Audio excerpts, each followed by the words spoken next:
Hi, you're on the Reddit Confessions channel. The call came in at 9:42 p.m., but the screaming started before I could even say hello. Where are you with my gift? That's how this all began. Not with a kind reminder, not with I miss you, not even with fake sweetness. Just that shriek through my phone that made my stomach tighten and my jaw lock. I wasn't lost. I wasn't late. I was exactly where I needed to be. Alone, sitting in my rusted out Buick outside a closed down diner in Tall Pines, holding a slice of gas station pie, and thinking about the last time I felt like a man in my own marriage. Darla's birthday, a sacred holiday in her eyes, a day when the entire world was supposed to pause and worship the ground she walked on. But this year, for the first time in 9 years, I did something unthinkable. I didn't show up. No flowers, no shiny bags, no glittery card with a pre-written poem. I don't mean I skipped it. You need to understand. I'm not the kind of guy who skips birthdays. I used to spend weeks planning hers. Once I drove 6 hours just to get a specific perfume from a boutique in Asheville because she mentioned it once while half asleep. Another time, I sold my vintage guitar to cover a weekend spa retreat she posted about on Instagram. And what did I get in return? One year, she forgot mine completely. Didn't even look up from her phone when I walked in. Oh, was that today? She muttered, chewing the side of her lip while texting someone whose name I've never learned. So this year, I sat it out. That's when the call came, and I told her in a voice more tired than angry, "Your gift is where your respect for me is in the trash." Click. That sound, the deadline, was more satisfying than any applause I've ever gotten in my life. But it didn't stop there. Not even close.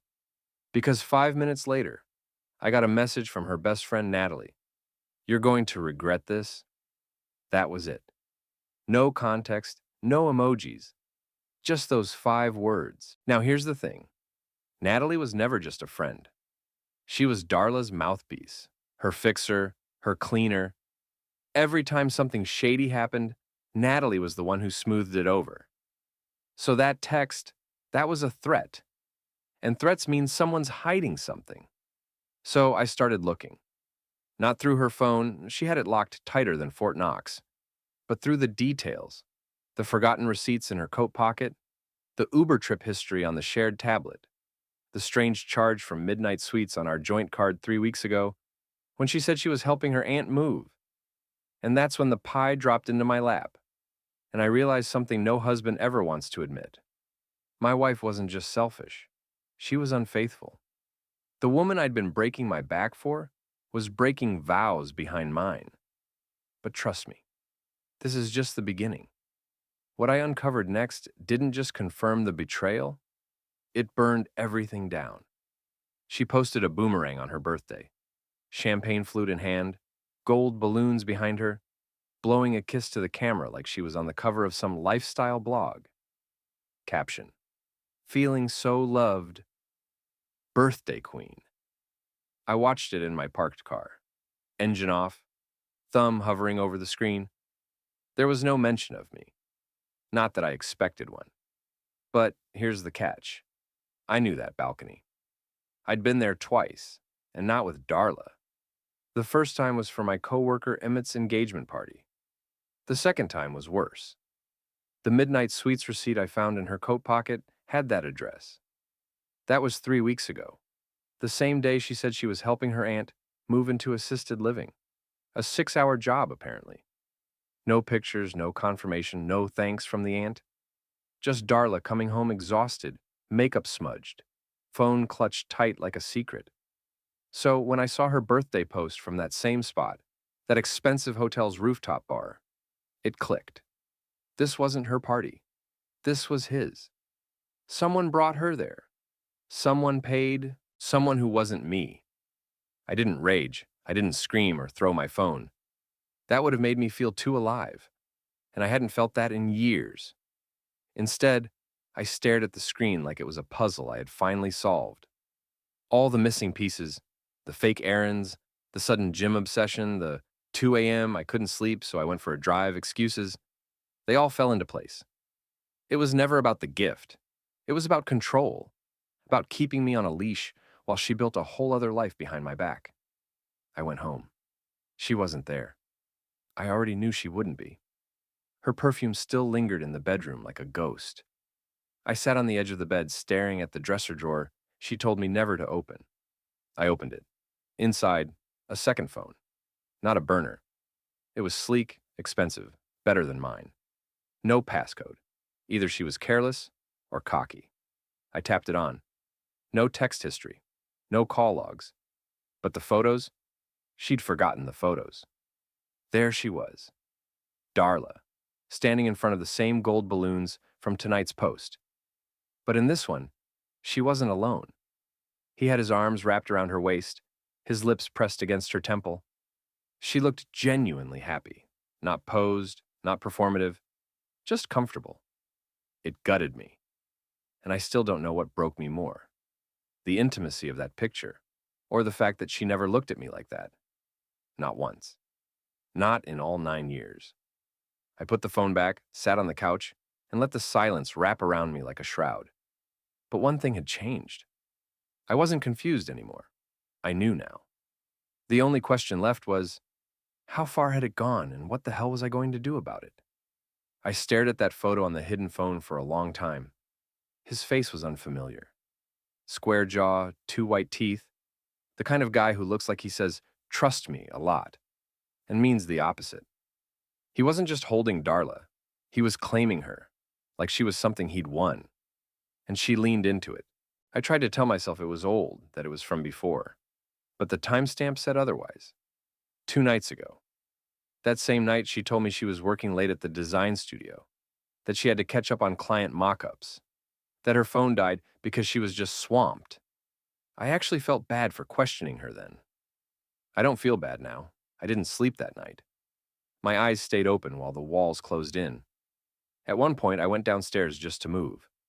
I ended up in the kitchen staring at the sink full of dishes she said she'd washed 3 days ago. On impulse, I opened the trash can. It was stupid. Who checks the trash? But there it was, a receipt from a high-end jewelry store downtown. I blinked at it like it might disappear if I looked too long. 2 items listed. One was a silver charm bracelet. The other made my blood run cold. Men's platinum band. Size 11. I wear a size 9. I hadn't bought her jewelry since our 6th anniversary. She said back then, "You really don't get my taste." I took the hint. So who was the ring for? And why was she throwing away the receipt at our house? I took the slip upstairs, slipped it between the pages of an old notebook she never touched, and sat on the edge of the bed again. The air felt thick, heavy, like if I breathed too hard, it would all collapse. That's when I made my mistake. I texted her, just one line. "Who's the ring for?" Darla read. No reply. 10 minutes later, the front door opened so hard it slammed against the wall. She stood there, eyes sharp, mouth curled like she smelled something awful, and hissed, "What the hell were you doing in my drawer?" I didn't answer, just stood up slowly, holding the receipt between 2 fingers. "You were going to throw this away and act like nothing happened?" She snatched it, crumpled it, and said, "It's none of your business. I'm your husband." "No, Alton," she said, voice ice cold. "You're a mistake I haven't corrected yet." That sentence cracked something in me. Not because it was loud, but because it was so casual, like telling someone the milk expired. No guilt, no panic, just pure dismissal. She stormed into the bathroom and slammed the door. I heard the shower start, water running like she could wash the whole confrontation down the drain. And me. I sat back down, knowing that the next part wouldn't be a confrontation. It would be exposure. Because if she thought I was done digging, she had no idea who she married. It was around 3 a.m. when the bathroom light finally flicked off. Darla came out wrapped in a towel, face blank, hair dripping onto the carpet like it owed her something. She didn't say a word to me, just climbed into bed, back turned, and mumbled, "You're being ridiculous." She was always good at flipping the script, making me feel guilty for things I didn't do, distracted enough to stop asking questions about what she was doing. But this time, I didn't let it slide. I waited until her breathing steadied, slow and even.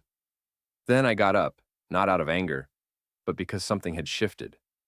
I wasn't scared of her anymore. I wasn't confused. I was determined. I pulled the second phone from the drawer again. I had about 20 minutes before she usually turned over in her sleep. No texts were saved, but the gallery had a hidden folder. I almost missed it. A dumb folder labeled quotes. Inside were screenshots. Most were cropped tight, blurry chats filled with emojis, inside jokes, and pet names that made my stomach churn. One in particular stuck with me. It was a message bubble from someone saved as R, saying, "You're not wearing that ring when you're with me, right?" And her reply, "Of course not. I'm not his anymore." That wasn't just betrayal. That was erasure. The date on that message? 2 weeks ago. The same day I gave her money to cover the vet bill for her sister's cat. And here I thought I was being supportive. But then something stranger happened. Among the screenshots, I found one that wasn't meant for him. It was meant for someone else entirely. A photo of me from behind, standing in our backyard. The caption underneath, "He still doesn't have a clue." How sad is that? It wasn't even sent, just saved like a trophy. She had been documenting me. Not lovingly, not even mockingly, just coldly. Like I was a ghost she couldn't shake. A leftover from a past she was embarrassed she ever chose. And yet she still lived under my roof, ate the meals I made, let me do her laundry, slept in the bed I bought. I should have been furious. I should have screamed, cursed, shattered something. But instead, I stood there with the phone in my hands and whispered to myself, she already left. She just never packed. I backed out of the gallery, shut the phone off, and placed it back exactly where I found it. I didn't wake her. I didn't say a word, but I did do one thing that night. Something small, something quiet, something that would set everything into motion. I removed her from our joint account. And the next morning, she woke up to a different kind of surprise. The scream echoed from the kitchen. I was still upstairs brushing my teeth when it came, sharp, panicked, and not even a little bit dignified. For a second, I thought she dropped a pan or saw a spider. But then came the second scream. "What did you do?" I didn't rush down. I moved slowly, wiping my face with a towel, grabbing a clean shirt. She stormed into the hallway before I even hit the stairs, waving her phone like it had personally insulted her.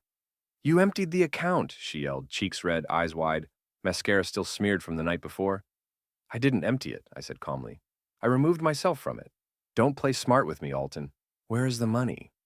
She meant the shared account we used for bills, except she hadn't used it for bills in months. I had started noticing strange charges. Boutique stores, out-of-state restaurants, 2 payments to something listed as executive transport. She once claimed it was for her cousin's wedding. She doesn't have a cousin. So no, I didn't drain the account. I simply opened a new one, moved my direct deposit there, and paid off what I could. She had left me financially exposed long enough. "You don't get to do this," she said through gritted teeth. "I have expenses." "No, you have secrets," I replied. "I just stopped funding them." She stared at me like I'd slapped her. Then, without warning, she hurled her coffee mug at the wall behind me. It exploded into ceramic shrapnel, and she shouted, "You're ruining everything!" I didn't flinch. "You already did that," I said, quieter than she expected. She stood there, chest heaving, trying to find the right insult. But for once, she came up empty. She spun around, stormed out the front door, and peeled out of the driveway like she was escaping something. I just stood there in the silence she left behind. For the first time in a long time, it felt good. But I wasn't done. Later that day, while she was out doing whatever it was she did when she wasn't pretending to be married, I packed a small bag. Not to leave, not yet, but to stay somewhere nearby, a motel on the edge of town where no one knew me. I needed space, time, a place where my thoughts didn't echo off the walls that had heard too many lies. Before I walked out, I left a note on the table. Just one sentence. If you want answers, start with the second phone. No signature, no apology. She wanted to act like I didn't exist? Fine. Let her find out what that really feels like. I didn't sleep much at the motel, but I didn't need to. The air was thin and cold, and the silence was loud, the kind that buzzes in your ears when you've finally stepped outside of madness. I lay there on the scratchy sheets, fully clothed, replaying the moment she'd find my note. If you want answers, start with the second phone. I pictured it perfectly. Her standing in the kitchen, still fuming about the missing money, brushing past my note like it didn't matter, only to come back to it, unable to resist. And when she opened that drawer, expecting to find her little secret waiting safely for her, she'd find nothing. Because I took the phone with me. I didn't power it on, I didn't need to. I already knew enough. But I wanted her to panic, to unravel. I wanted to know what she'd do when she realized I wasn't a fool anymore. At 11:12 a.m., I got my answer. My phone buzzed. 10 missed calls, 5 voicemails, and then a single text. Give it back now. No greeting, no remorse, no apology. Just that demand, like she still had a throne to sit on. I didn't reply. 5 minutes later, another text came in. This time from an unknown number. If you don't want this to get legal, we suggest you return the property. I stared at that word like it was dipped in acid. So she wasn't just cheating. She was calling in reinforcements. Maybe him, maybe a lawyer, maybe someone else entirely. Either way, it meant one thing. The second phone held something more dangerous than she expected me to see. And I wasn't done looking. I turned the phone back on for the first time since leaving the house. It was fully charged. She must have kept it powered and hidden like a burner. I had already seen the photo gallery, the screenshots, and the messages from R. But now I checked the apps. She had encrypted chat software, the kind you have to sideload manually. It didn't show notifications. No visible icon, hidden behind a calculator app. She really thought she was clever. I opened it. No password. The messages inside weren't just personal. They were financial. There were conversations about transferring money, hiding assets, even selling the vintage desk from my late father's workshop. She wrote, "He's too soft to notice. He thinks I'm redecorating. Let him be." I gripped the phone so tightly I heard the plastic creak. They had been bleeding me slowly, emotionally, financially, and now materially. But the worst part was, she was right. I had let it happen. I had swallowed every insult, paid every bill, and blamed myself every time she rolled her eyes like I was some embarrassing mistake. Until now.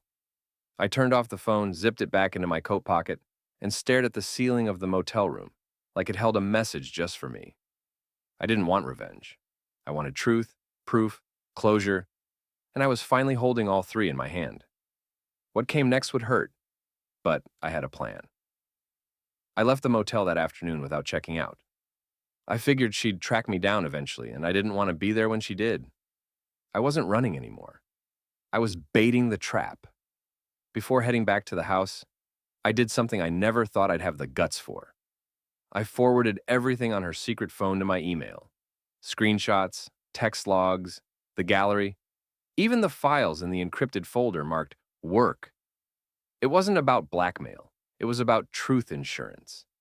Because when someone's been lying that much, they're not going to let you walk away clean, especially when their fantasy life starts crashing down. And I hadn't even hit her with the big one yet. I had one more card to play. And it was petty, I'll admit that. But it was also brilliant. See, the guy she was texting, the one she was planning spa weekends and getaway flights with, he wasn't single. I had found his profile full of beach selfies with his queen, pictures of their dog, his car, his gym progress. And tucked between them all was a sweet anniversary post from his girlfriend of 6 years. I found her number through a payment app. That's the thing about these cheaters. They're sloppy when they're smug. So, I sent her a message. No threats, no drama, just one photo. Darla and her boyfriend on that hotel rooftop, her hands on his chest, his lips grazing her neck. I didn't sign it. I didn't have to. 3 hours later, Darla was blowing up my phone. The first message read, "You went too far." The second, "You ruined everything." And the third, "He left. Are you happy now?" I wasn't. But I wasn't sorry either. By the time I pulled into the driveway, the front door was open. She was sitting on the couch, makeup streaked, hair wild, bottle of wine half empty on the floor. She looked at me like I was the villain in a movie she didn't realize she was starring in. "You destroyed my life," she said. "No," I replied, dropping her second phone on the coffee table. "You handed me the match. I just lit it." She didn't cry. She didn't scream. She didn't apologize. She just asked one question. "Why didn't you leave quietly?" That's when I laughed. "Because you don't get to set the terms anymore. You're not the queen of this house. You're just the reason it fell apart." Then I dropped the final truth on her, the one she never saw coming. "I filed last week. Papers are signed. The lawyer has them, and this house. My name's the only one on the title. You'll be moving out." Her face collapsed. No witty comeback, no fake confidence, just silence, the kind she used to weaponize. Now it was mine, but it wasn't over yet, because there was still one last thing I needed to tell her, something that would make everything click. She stood in the middle of our living room, shaking, mascara still smudged from whatever meltdown she'd had while I was gone. Her mouth opened like she was going to launch into another speech, another one of those guilt-laced monologues she'd rehearsed 100 times. But I was done playing the audience. I held up a small box, not a ring, not anything fancy, just a plain square box, wrapped in a paper grocery bag. "What's this?" she snapped, arms folded. "Your gift," I said. She scoffed, but tore it open anyway, maybe thinking I was about to beg for a fresh start. What she found inside stopped her cold. A printed copy of her texts, her photos, the bank receipts, and right beneath that, a single-page notice from my lawyer, confirming the finalized filing. "No need for you to act confused anymore," I said. "Now everything's out in the open." She looked like she was about to collapse. "You can't do this. I'll fight it. You won't," I interrupted, "because you know I have more than enough.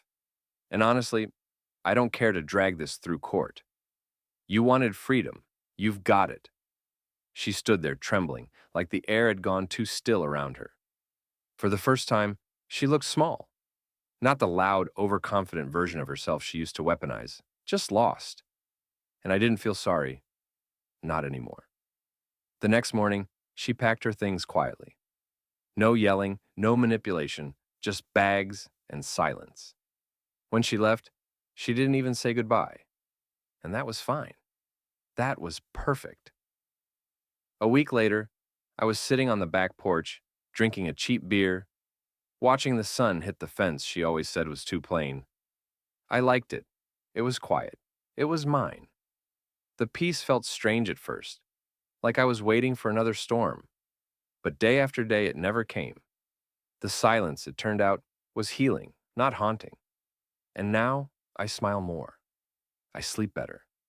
I don't check receipts anymore. I met someone new at the farmer's market last Sunday. Her name's Miriam. We talked for 20 minutes about sourdough.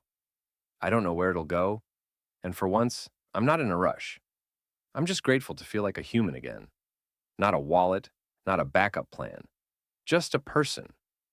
Darla once told me I was too soft to make a move. Guess she was wrong. Because in the end, the gift I gave her, the truth, the exposure, the exit, turned out to be the greatest gift I ever gave myself too. What would you have done if you found a secret phone, a secret lover, and years of deception all in 1 week? Share the wildest thing you've ever uncovered in a relationship in the comments. Someone out there needs to hear it. Subscribe and follow Reddit Confessions for more stories that hit where it hurts, and sometimes where healing begins.